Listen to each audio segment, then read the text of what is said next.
Thank you. Let's save some of it for Eliza. But I'm so grateful. Thank you so much. Good evening. Good evening. I'm delighted to welcome you all to the Carnegie Library Lecture Hall for our Made Local event with our own Eliza Smith Brown, author of She Devils at the Door. Thank you. Thank you. My name is Sonny Toneme, and I serve as Executive Director of your Pittsburgh Arts and Lectures. On behalf of the board and the staff, thank you again for joining us.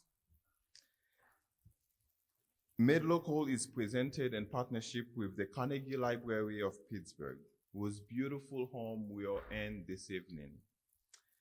We also want to thank the Regional Asset District and the Pennsylvania Council on the Arts for their continued support. Our friends at Whitewell Bookstore are here with signed copies of Eliza's book for sale. After the program, Eliza is happy to personalize your books.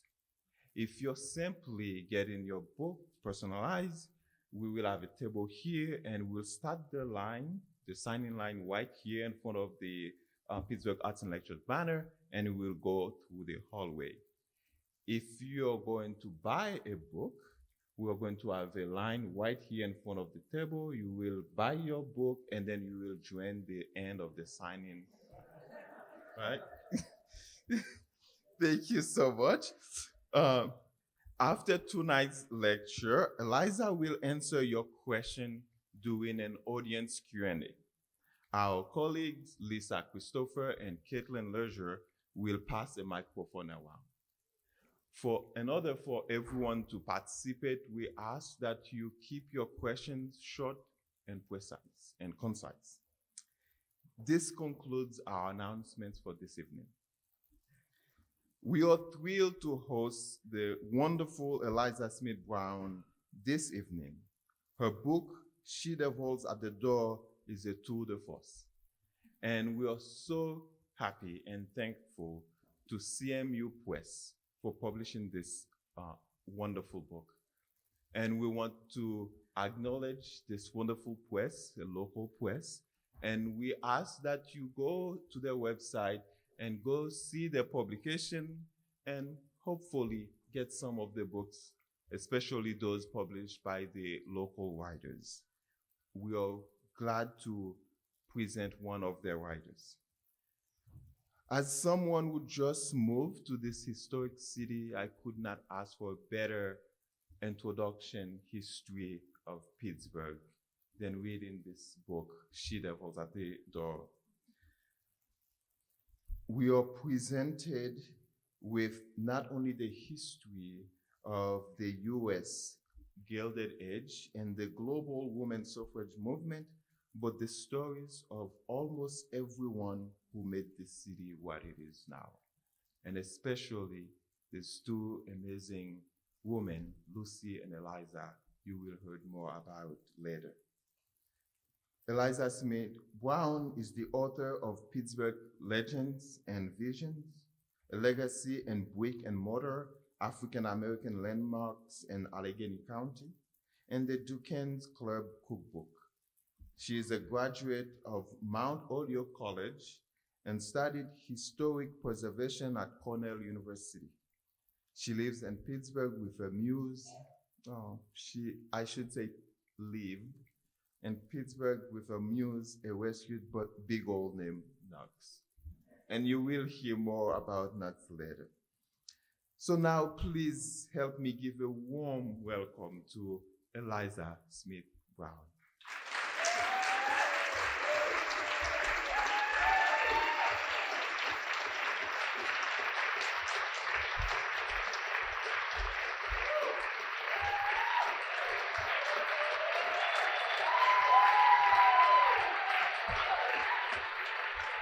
This is embarrassing. Sony, thank you for that lovely introduction. And wow, this is great. It's wonderful to see you all here. So many familiar faces and some new ones as well. Thank you all for coming out tonight. So we had an election this week. I hope that everybody voted. And as to the women who voted, I don't need to tell you that it took many years and a whole army of troublemakers to make that possible.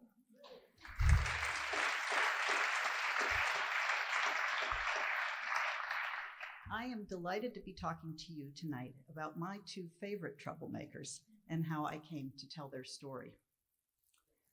Eliza Kennedy Smith, Eliza Kennedy Smith, on the right, was my grandmother, also known as Mrs. R. Templeton Smith. On the left is her older sister, Lucy Kennedy Miller, also known as Mrs. J. O. Miller. Together, they were a formidable pair who spent their entire adult lives on a mission, first for women's suffrage, and then to try to bring honesty, integrity, and reason to local government. In the fall of 2018, I found myself as chair of a committee charged with planning Pittsburgh's suffrage centennial celebration. It was the brainchild of Gloria Feruzin in the mayor's office. I don't know if Gloria's here tonight, but she contacted me when she learned that I was Eliza Kennedy Smith's granddaughter. Our committee grew into a partnership, and it included, among others, the Allegheny County, or the League of Women Voters, the Black Political Empowerment Project, the National Council of Jewish Women, Carlow, Chatham, CMU, Duquesne, and Pitt. We planned a whole series of events and built a website. We talked about staging a parade, a celebration on the steps of the city-county building, an exhibit at the Heinz History Center, educational programs, and more. Well, of course, you know what happened. COVID delayed and ultimately brought an end to most of our plans. But a few things did happen. There was a podcast interview I did with Very Local Pittsburgh and some other online presentations, and a documentary produced by Women in Film and Media. It was entitled Trailblazers of the Suffrage Movement, and it included interviews with several suffragist descendants. The film premiered at Heinz History Center in March of 2020, just days before the shutdown. All of this rekindled my interest in the suffrage movement and the role my family had played in it. And for what it's worth, the mayor declared September 2020 as Suffrage Centennial Month, honoring Pittsburgh suffragists. So I found myself drawn back into working on this book.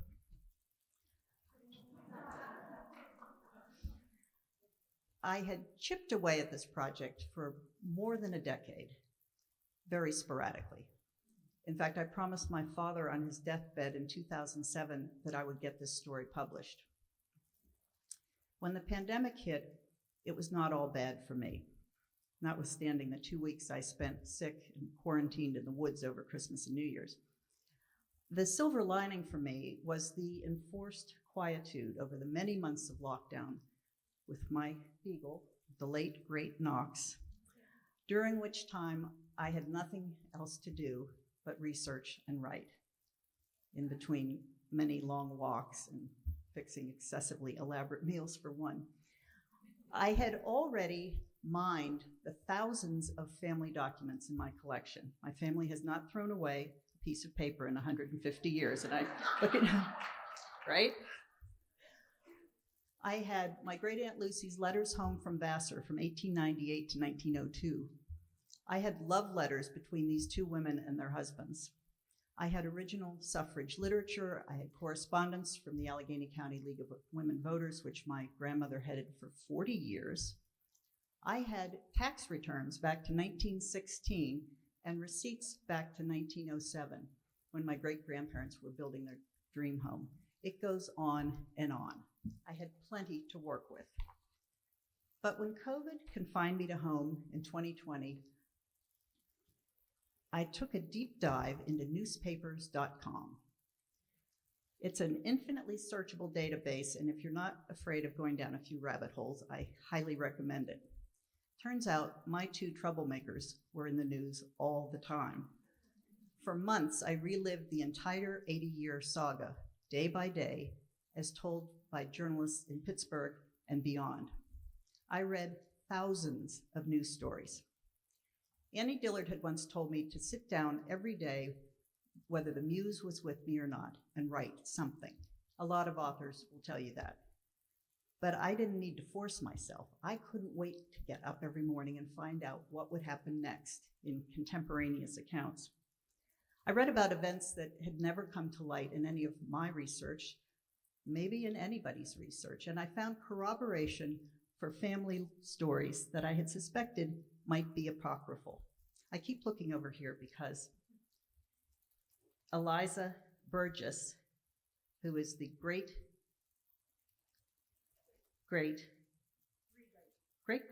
granddaughter of Eliza, is with us tonight.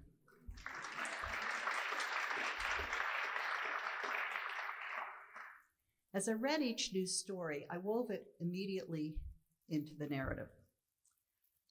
This day-by-day approach allowed me to experience the roller coaster ride that these women were on with each new battle that they waged, repeatedly getting their hopes up and then often having those hopes dashed to the ground. I also like to think that this day-by-day approach lends a certain immediacy to the story. At any rate, this sort of full immersion was something that only a massive lockdown could allow.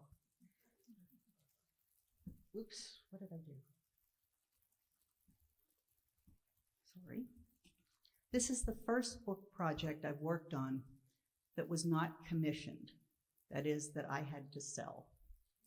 Now, those of you who have been down this road know just how humbling it can be. Over the course of a couple years, my pitch log filled up with rejections from agents, when they responded at all, with some telling me they received hundreds of unsolicited submissions every day. Apparently, as one agent told me, everyone became an author during COVID. I had a couple flirtations with other university presses before serendipity brought me to CMU, and I was honored and thrilled when they decided to take me on. I want to especially thank Jerry Costanzo, their founder and director, Cynthia Lamb, my editor, and Connie Amoroso, their production manager. Without their belief in this and their hard work, this story might never have seen the light of day, so I would ask you to join me in thanking them.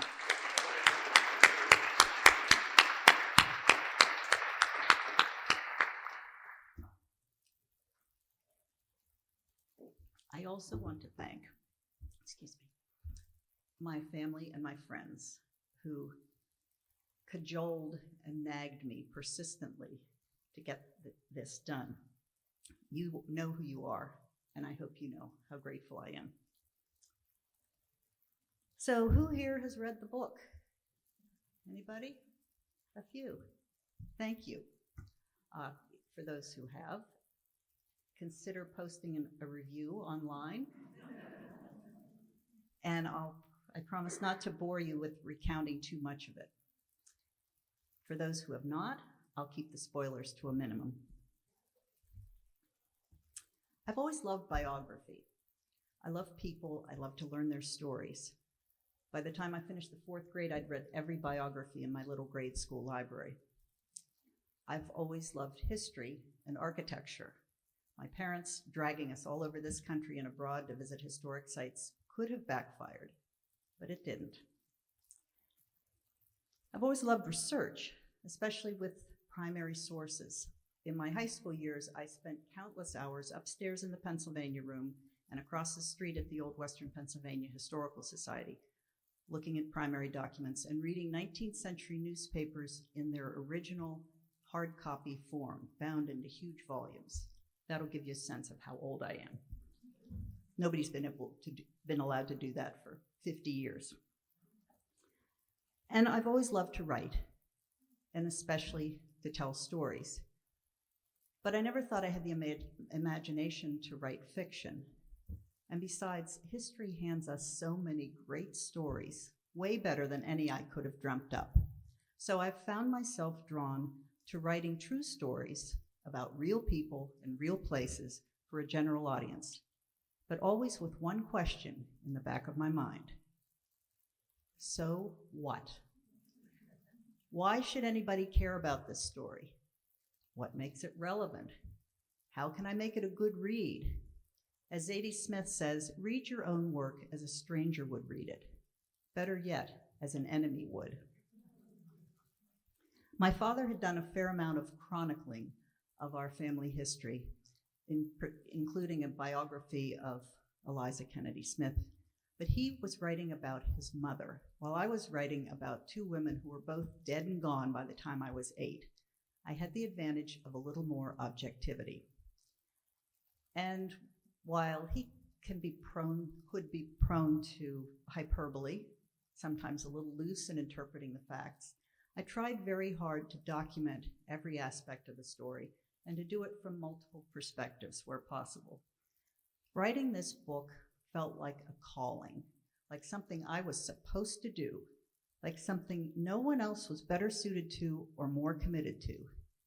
And it felt like a story that demanded to be told.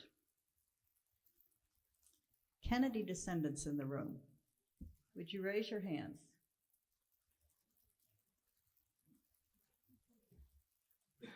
Okay. Nice to see you all. In the course of researching and writing this book, a couple things have happened that have changed my relationship with our family.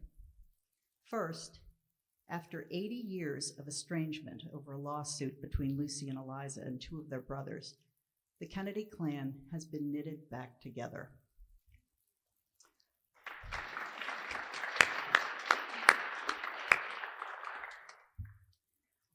Through the magic of Ancestry.com and through the power of forgiveness and letting bygones be bygones, I'm now connected with dozens of second cousins once removed, and so on.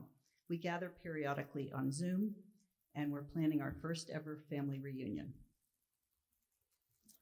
Second, I became intimately acquainted with some of my forebears, including my doting grandmother, who held me on her lap just months before she died.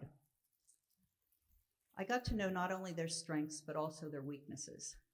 I learned that these fearsome she-devils and the members of their families had tender sides, that they were capable of great affection, of insecurity and vulnerability, that they could, at times, be unfair and unforgiving. In other words, that they were profoundly human. When I was trying to decide whether I was ready to retire, I started talking to a therapist who then accompanied me through the loss of my husband, who died just 12 days after my last day of work. We decided that it was time to end our work together when we got to talking more about Lucy and Eliza and what made them tick than we did about me.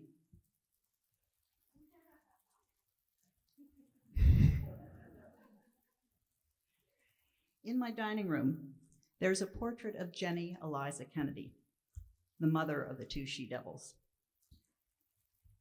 Before it came to me, it had hung over fireplaces in other family homes, and she always had this presence peering down at us with an intimidating look. We were all terrified of her. But knowing her as I do now, I see her differently, as more of an authentic presence, with all her quirks and flaws. I even see a bit of a Mona Lisa smile, a hint of the hilarious stories that she might tell, if only that portrait could speak. Now, not all the stories will make it into the book. Not all of them did. And I know that some of my cousins may be disappointed to find their favorites not in there, like the one about the magazine salesman and the harp, or the one about the garden club and the banana. You'll have to ask them later to tell this. Now, about the title. Arguably, it was a dangerous choice, since a general search of titles containing she-devils brings up books about serial killers and fetishes. One of my favorites is the series called the High Heels and Handcuffs novels. In my book, the term she-devils doesn't come up until chapter 19, but I think it captures the gist of the whole 80-year story. And everyone has loved it, with one possible exception. My late husband's best friend, an emeritus professor at CMU, loved the manuscript, but he questioned the title. He thought maybe it sounded a bit flip and disrespectful.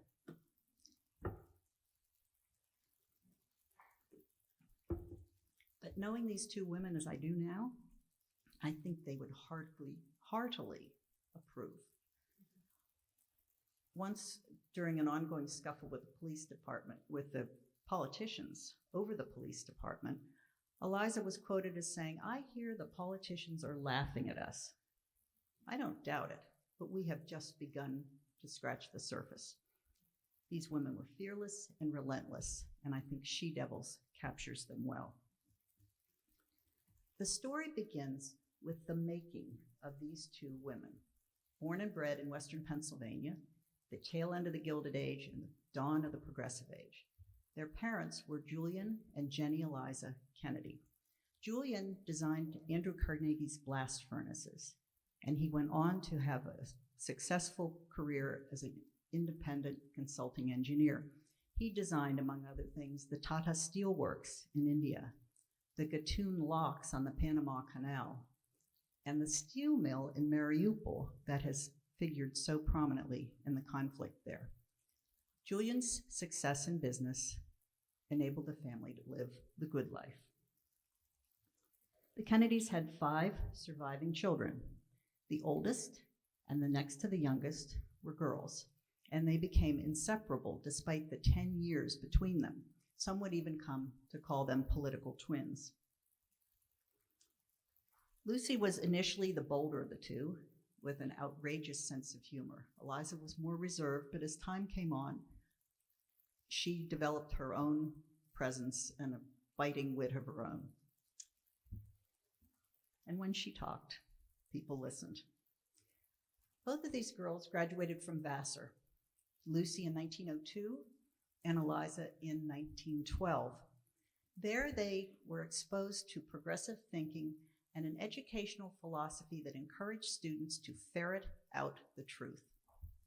They did debate in college, but otherwise they were not trained as orators, as political strategists or lobbyists, as major event planners or fundraisers. They were just self-taught disruptors, fueled by a sense of justice and equality and a desire for integrity in government. Is it so much to ask? They returned to Pittsburgh after college and led the suffrage movement here and across the state of Pennsylvania. Both Lucy and Eliza had mentors. For Lucy, it was Anna Howard Shaw, a physician, a Methodist minister, and the head of the National American Women's Suffrage Association, which is a mouthful. For Eliza, it was Carrie Chapman Catt, who ran a suffrage school in New York that Eliza attended right after college. She also spent time as head of the national organization and founded the National League of Women Voters in 1920. These women and many other players in the suffrage movement were frequent guests at the Kennedy household. The African American community also took up the gauntlet for suffrage. About the time that the Equal Franchise Federation was organizing in February 1910, the Loendi Club, which was a social and literary club for the city's Black elite, hosted a Sunday symposium. Their topic, should Negro women take part as co-equals or as auxiliaries in the women's suffrage movement? This led to a series of debates and meetings in churches and clubs. And parallel to the development of the Equal Franchise Federation were 2 suffrage leagues for women of color, the Anna Howard Shaw League and the Lucy Stone League. These women had access to a whole other constituency of men, which was very useful to the movement. Like their white counterparts, these 2 leagues participated in national conventions and in parades, and they brought the message back to Pittsburgh in what they called echo meetings to share what they had learned. Among the key players were these 3 ladies, Alice Waring Holmes, Rebecca Lee, and Daisy Lampkin, who went on to play a national role in the NAACP. Ultimately, of course, the suffrage movement was the work of millions of women from all walks of life and all backgrounds, and plenty of men as well, who came to be referred to as the suffragettes. And there are many stories out there yet to be told. Perhaps some of them come from your own families. So I want to pause here and ask, how many of you have ancestors who were involved in the suffrage movement? Raise your hands. Okay, a few. I want to point out a distinction in terminology. The activists, both men and women, who campaigned for women to get the vote, were known as suffragists. You often hear people talking about suffragettes, which was actually considered by most of the American suffragists as a derogatory term. It was reserved for those women in England, mostly in England, but some in this country as well, who resorted to more militant and violent tactics to get their message across. The suffragettes were the women who were breaking windows, blowing up buildings, and going on hunger strikes. Even burning a 3-foot paper likeness of Woodrow Wilson over a blazing cauldron in front of the White House. The Pittsburgh suffragists disapproved of these methods, and Lucy even wrote a letter to the president telling him so. They would have been insulted to be called suffragettes. As they themselves readily admitted, the suffragists in my story were a bit green, and they had to learn as they went along. In fact, one of the most notable facts about them is their age. When a group of 8 initially met in the Kennedy's living room in 1909, a group that would continue to lead the movement, all but one of them were under the age of 31.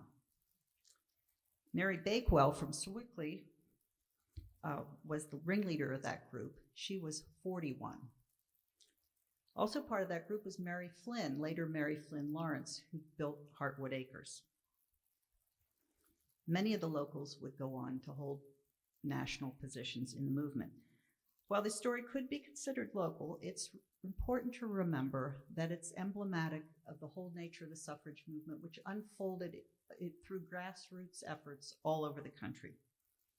Some, including the New York Times, would argue that what went on here was pivotal to the whole national movement, and that their tactics served as models for others. The larger suffrage story, the whole story, is a huge one.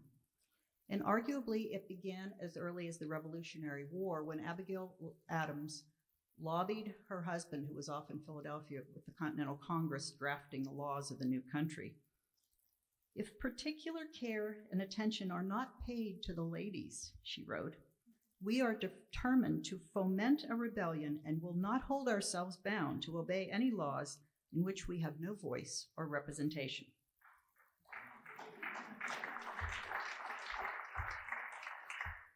Many, or most generally, identify the beginning of the movement in this country as the convention in Seneca Falls, New York in 1848, where suffrage was just one plank in a much larger platform.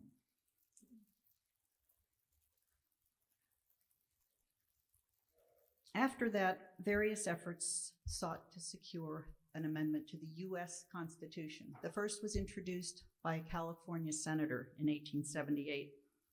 At the same time, it was an issue that was left largely to the states. Wyoming was the first to enfranchise women in 1869, followed by other Western states, including Colorado, Utah, Idaho, and Washington State. So by the time the movement really hit Pittsburgh in any sustainable way, which was about 1909, there were 2 parallel campaigns underway, one for a Pennsylvania constitutional amendment and one for a national amendment. Now, I imagine that for many readers, this might be the first book they've ever read about the suffrage movement. For some, it might be the last. So I've tried to provide some national context for the whole story, but ultimately the book is about the story of 2 local ladies, from the vantage point of 2 local ladies anyway. Along the way, these intrepid suffragists met with their fair share of resistance. The Pittsburgh Association Opposed to Women's Suffrage was established in 1912 This group was largely made up of women, and they were known as the antis. They referred to the suffragists as the suffs. The antis dismissed the suffs as a cult and a bluff. They argued, among other things, that suffrage hadn't benefited women in the states where they could vote, that women in politics posed a menace to society and the home, that the whole suffrage movement encouraged a state of neurotic unrest and hysteria, and that women were already adequately represented by their fathers, their brothers, their husbands, and their sons. They also pointed out an unfortunate consequence that could come, a terrible consequence, in fact, that could come of women having the vote. Does anybody want to guess? Women serving on juries. The antis would continue to do battle with the suffragists even long after the 19th Amendment was passed. In fact, their one-time leader, Eliza Armstrong, on her deathbed in 1935, still insisted that suffrage had been a mistake and that women had not done enough for the vote.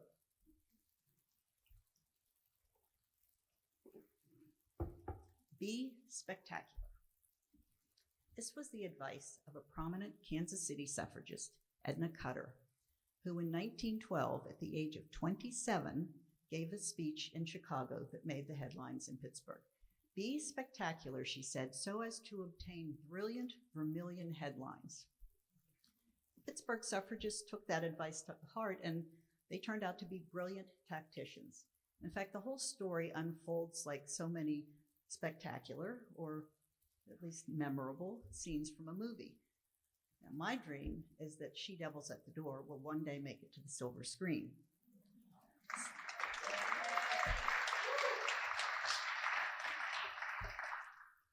So I invite you to picture with me a few of those cinematic scenes. Picture a city newspaper office, bustling place in 1912. It's Leap Day, February 29th, a day traditionally known as a time to turn the traditional norms upside down. Also, the only day that it was considered appropriate for a woman to propose to a man. On this day, 16 women take over the operation of the Pittsburgh Sun newspaper by invitation of the owners. And they produce, by the end of the day, an issue completely from the first page to the last by and about women. A woman's perspective is applied to every piece of news. Now picture Euphemia Bakewell clutching her one-day membership card in the International Printing and Pressmen's Union so that she can enter the press room and pull the lever that starts the presses in motion.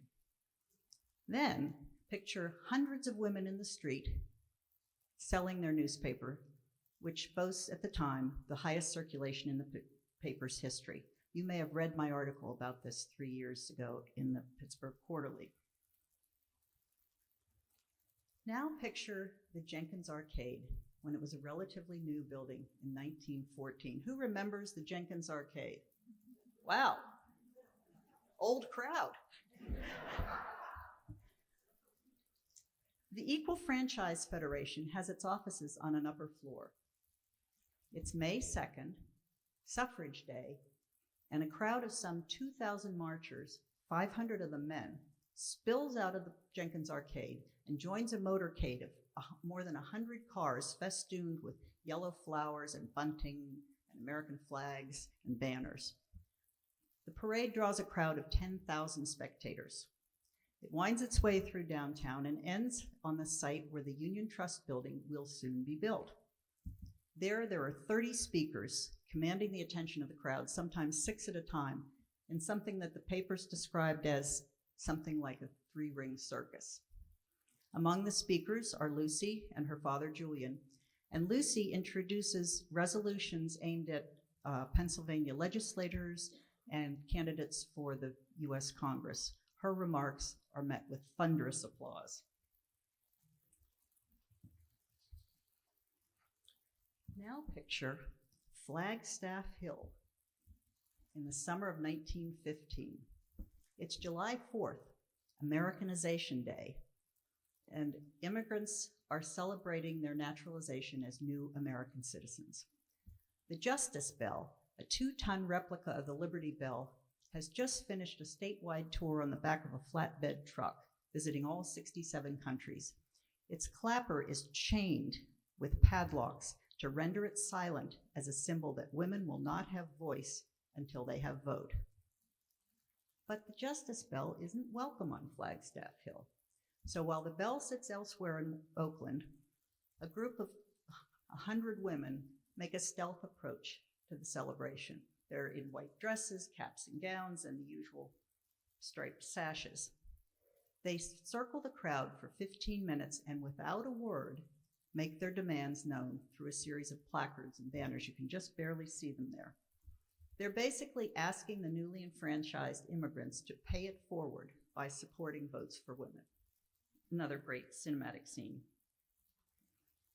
Picture later that fall, during the frenzy of the 1915 World Series, a string of events aimed at turning baseball fans into suffrage supporters.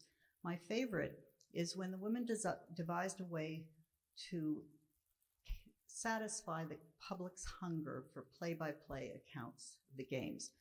Who's at bat, who's pitching, who's hit a home run, and so on. Radio has not been invented yet, and the newspapers can't keep up with the demand.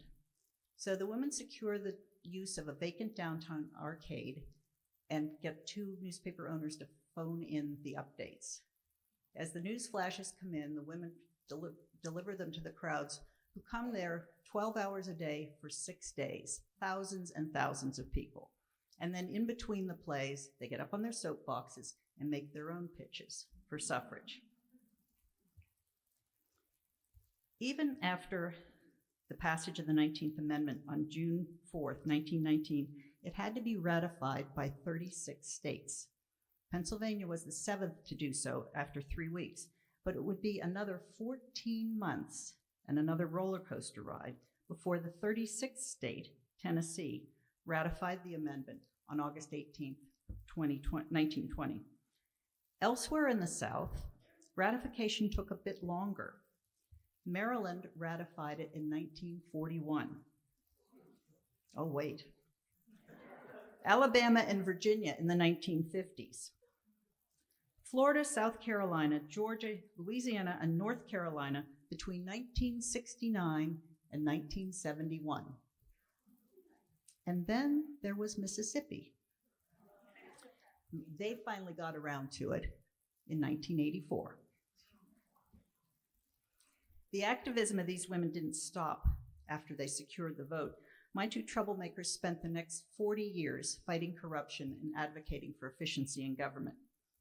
Even before the 19th Amendment was passed, the Equal Franchise Federation optimistically morphed into the Allegheny County League of Women Voters. As leaders of the League, Lucy and Eliza were supported by loving husbands, but everyone else was terrified of them. Smart, witty, always armed with the facts, they captivated crowds, they disarmed their opponents, and they instilled particular dread among the unfortunate targets, the corrupt politicians. They're very, this next line, I bet there are people in this room who know me well who could recite it along with me because this is my essence of the story. Their very entry across the threshold of the city-county building would provoke a flurry of hushed warnings throughout the building. The she-devils are at the door. Finally, we get to hear why it's called that.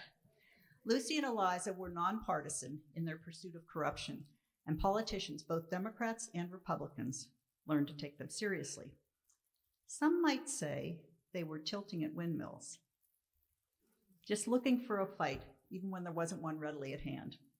But I would argue that their posture of constantly challenging those in power at least helped create some atmosphere of accountability.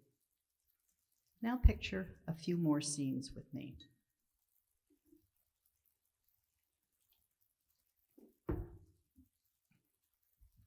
Picture 2 middle-aged matrons, looking kind of frumpy, in a dingy, smoky office in the City County building in 1930. They are poring over the purchasing records of the city and sleuthing out evidence that will lead to the 1931 conviction of Mayor Klein on 48 counts of fraud. They become a perpetual thorn in the side of city officials as they scrutinize each city budget for waste and inefficiency, year after year. And they're constantly in the newspapers, including political cartoons that sometimes lampoon them as little old ladies in flowered hats. But these little old ladies had moxie. Now picture Pittsburgh in 1941, dark as night, even at midday, with the street lights on around the clock. Then picture the ballroom of the William Penn Hotel, but picture it full to overflowing with 1,000 people, all concerned about the smoke control issue. The city has just passed an ordinance, but they can't seem to get any traction with enforcing it.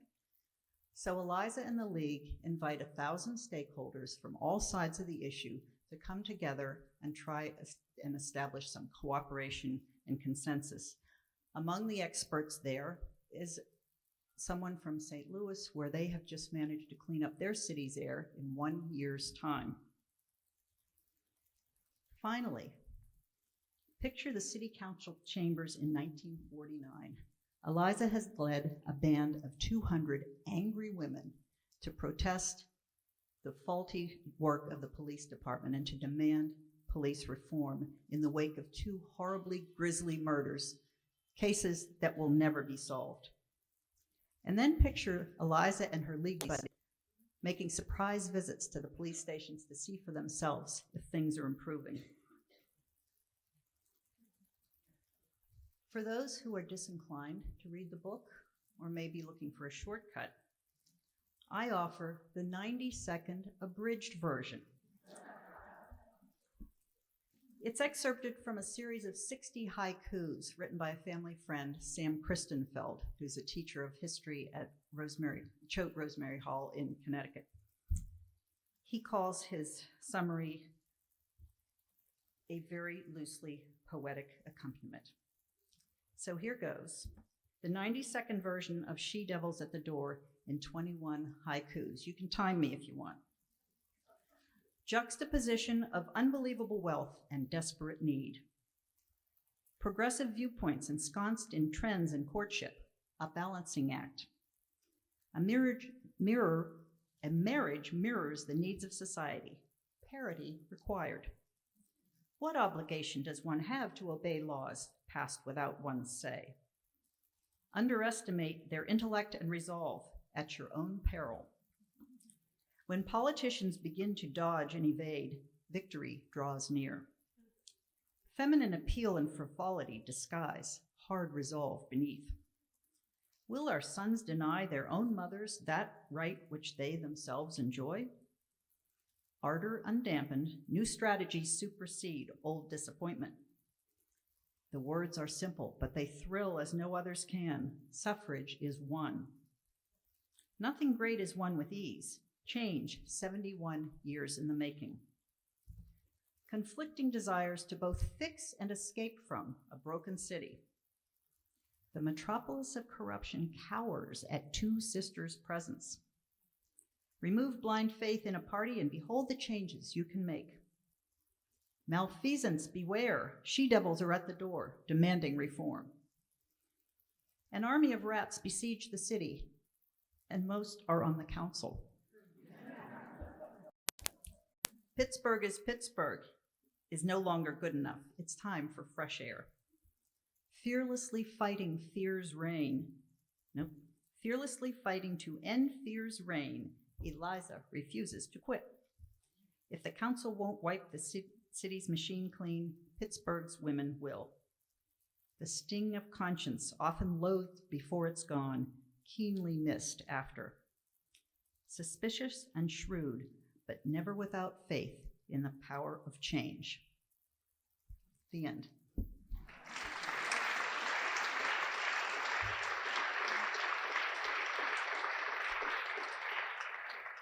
By the time my grandmother died in 1964, she had become known as the go-to person for complaints about how things were handled or not by local government. The story is told of when my uncle was called to her bedside during her final illness in Presbyterian Hospital. He jumped in a cab downtown. As the cab raced toward Oakland, it hit a cavernous pothole, and the cabbie muttered, "Why doesn't Mrs. R. Templeton Smith do something about that?"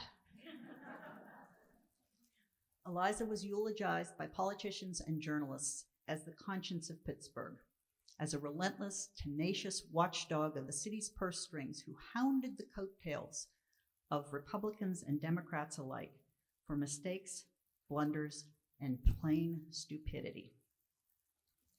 Returning to the question of, so what? How might this story relate to our present time? I would point out that the parallels are staggering between the she-devils world of the first half of the 20th century and our world of today. Like us, the suffragists 100 years ago were stopped in their tracks by a viral pandemic. The flu of 1918 infected 4,400 Pittsburghers in the first 2 weeks alone. They experienced the same kinds of cancellations and closures, the same distancing and face mask rules, even some of the controversies over compliance. The pandemic put the suffrage movement on pause, but it didn't stop it altogether. The suffragists sometimes found themselves up against police who did not do their jobs to protect them. A prime example is the disastrous affair of a parade the day before Woodrow Wilson's inauguration in 1913. Lucy and Eliza were both there, and the whole thing ended in chaos. And I've already mentioned that the League was working for police reform for the rest of my grandmother's life, really. Corruption was rampant in government during the suffrage era and beyond, and it was often an uphill battle to gather accurate data and hold officials accountable for integrity. It would seem that accountability is still perhaps an issue today. Likewise, voter suppression and charges of voter fraud were widespread in the suffrage era and beyond. There are some good stories in the book about voting machines, including one in which my grandmother manages to vote multiple times during a test run using nothing but a hairpin. We still can't seem to agree on the most equitable and most accurate way to gather votes. And of course, issues of social injustice, racial injustice, and civil rights have been part of our national story from the beginning. In the front matter of the book, I quote a New York Times writer named Elmer Davis, who wrote a book in 1954 entitled, "But We Were Born Free." He said, "Freedom can be retained only through eternal vigilance, which has always been its price." The message is, we must pay attention, we must educate ourselves, we must use our hard-won vote as our voice, and we must continue to do so. Winning the vote for women was just the beginning of the job. Our jobs as responsible citizens are never done. So what can we learn from the she-devils' experiences? Who might their counterparts be? Maybe some of them are in this room. I'll leave you to decide that for yourselves. And I'll leave you with one final question. What's in your attic?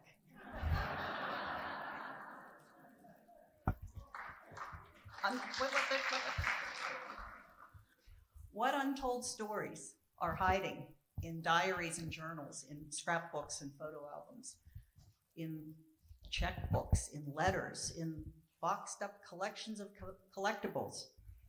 As in my case, some of the stories may have found their way into your family lore for generations.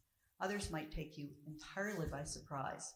But in getting to know your ancestors better, you just might learn something about yourself. Thank you.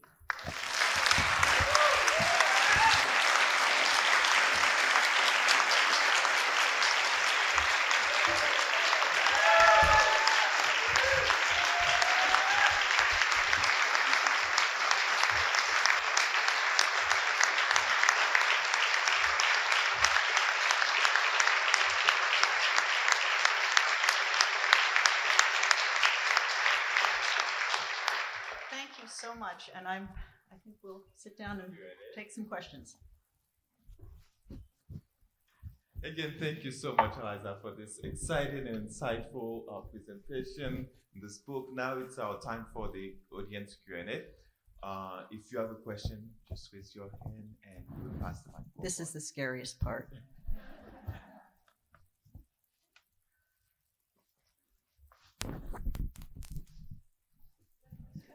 Well done. It's easy.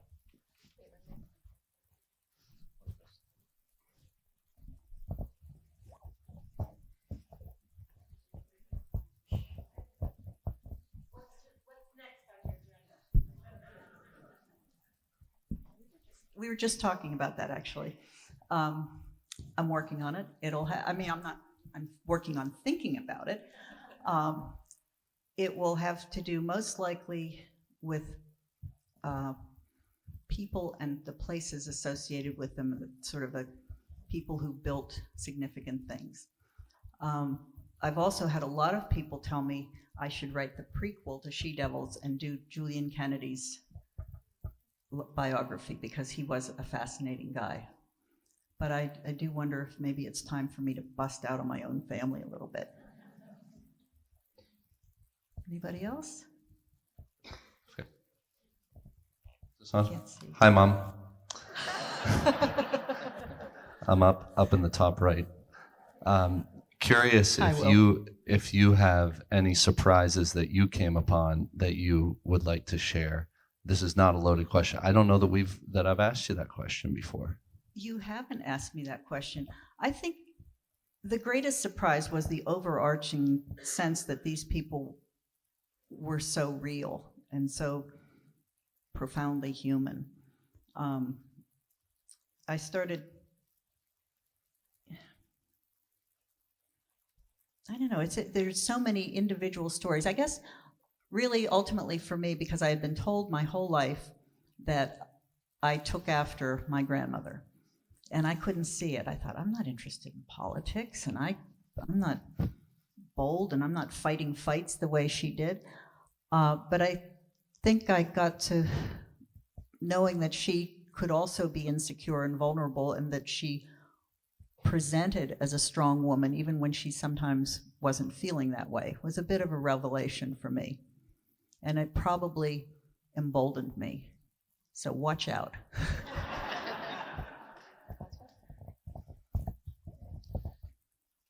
Hi, Eliza.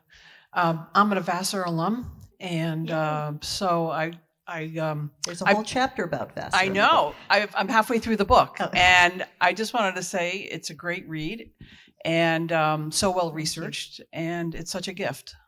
So I just wanted to thank you for that. And actually, we've been in touch by email the last few months, and I'll be. Are you Catherine? I am Catherine. Oh, it's nice to meet you. Nice to meet you. We'll be in touch. Okay, good. Great. Thank you, though. It's a wonderful book, and I'm just excited Thank you. to be here. Tell us about the banana. Well, Aunt Lucy retired in about 1946 down to her home on the Eastern Shore, which was at the end of Maryland, which was at the end of a very long drive. She always wanted to live on a farm, and she finally got to do that.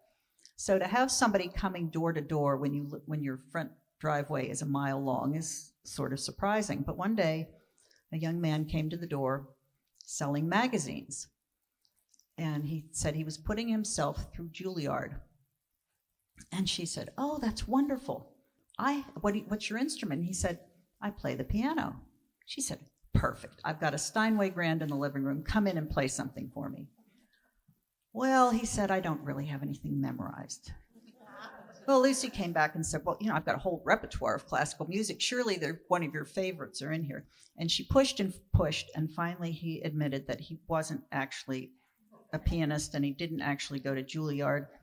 And she said in her classic booming voice, "Young man, let me give you a bit of advice.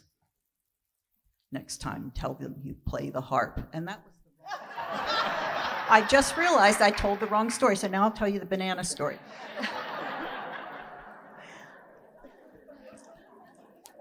Lucy was taken against her will to a garden club meeting. And unfortunately, it was the least likely program to have interested her. It was a flower arranging program. So this woman was in the front of the room, and she had done this whole arrangement, and she was trying to make it interactive. So as she got to the end of it, she said, well, this looks great, but I look down here and I see all these stems exposed. We need something to cover those stems, something long and curving. And Lucy bellowed from the back of the room, how about a banana?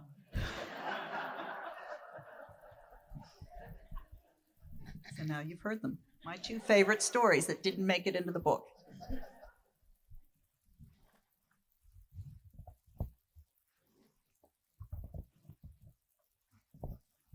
I'm curious about their husbands because they were not typical, I believe, of their generation.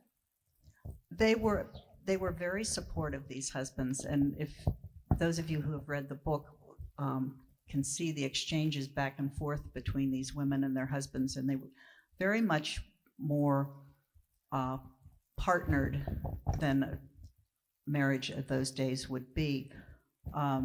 Lucy's husband was a banker. He had grown up on a farm and was one of, I think, 16 children, if I remember correctly. And he was very fastidious and sort of exact about things, and Lucy was brash and outrageous, and they balanced one another well. Eliza's husband was a chemist who loved horses, and he started a pharmaceutical business that, among other things, created estrogen from the urine of pregnant mares and freeze-dried blood plasma. So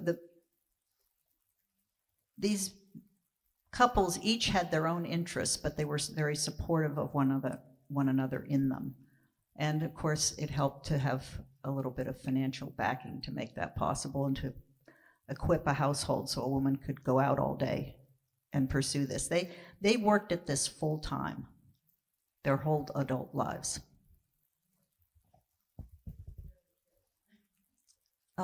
Wonderful nannies. I knew one of them because she worked for the family for 40 years. And we've heard lots of other stories about people who worked in those homes. What happened to the kids? Well, Lucy had 3 children.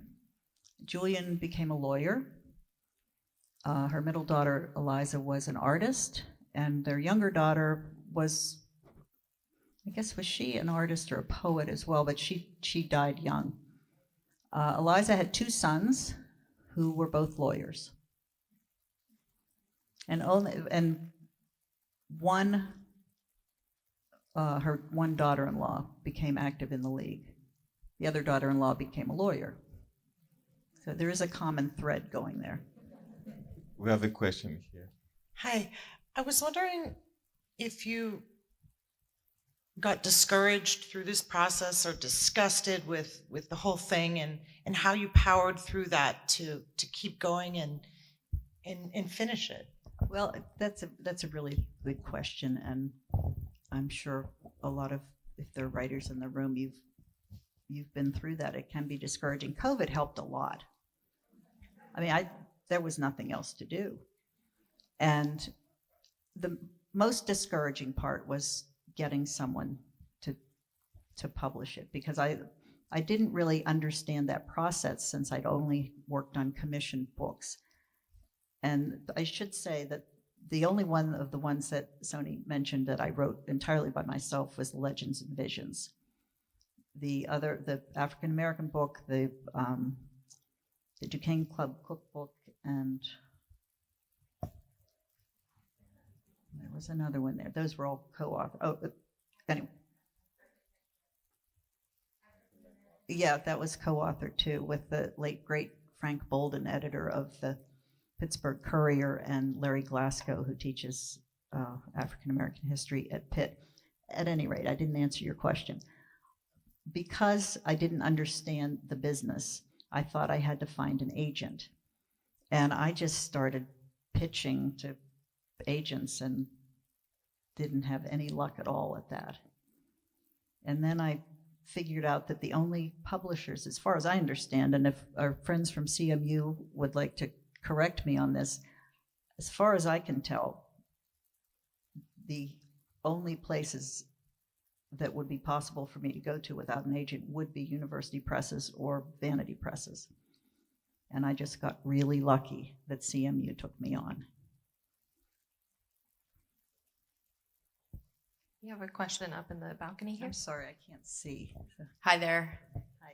So around the time of the centennial, I did some research and I came to understand that there were really two factions. The faction of suffragists that felt strongly that we needed a amendment to the Constitution, and then the faction that really felt like the path was through the states. But the conclusion I came to in the end, because of the 2/3 requirement, was that both of those efforts were necessary, and without either one of them, we probably may not still be voting. And I'm just wondering, in your research, what conclusion did you come to, and how did the sisters feel about that? Well, I think they were hedging their bets, for one thing, but each of the two parallel movements kind of fueled the other. And again, they were learning as they went. So they just threw themselves wholeheartedly into any possible avenue. And it was, if you read the book, even though you know how it's going to end, I mean, we all know they're going to get, spoiler here, they're going to get the vote in 1920. It's still, you can get sort of wrapped up in this. Okay, this is the year. It's 1915. I know for sure it's going to pass this year. And Julian Kennedy even predicted at one point when he was making a speech, he said, I'm sure we're going to have it by 1915. Took a little longer. We have one last question. I have someone in the balcony up here for the last one. I'm about at that point, 1915 in the book, and you tell the story so smoothly. You weave together all these different sources. You mentioned your love of research. I'm interested in how you synthesized it all with paper records and electronic records, newspapers.com. What did you do analog? What did you do digitally to pull it all together into the timeline? Well, I'll tell you what, I used to do, you know, when you started out in school, if you're my age, you did research and you gathered your notes on index cards, right? And then you put the index cards in order and just wrote that way. I have done various methods, but what I ended up doing with this, especially as to the newspaper stuff, is when I found something new, I wove it immediately into the narrative. I didn't take notes. I just figured out where it would fit and I wrote it in. Well, join me again in thanking Eliza for this wonderful presentation.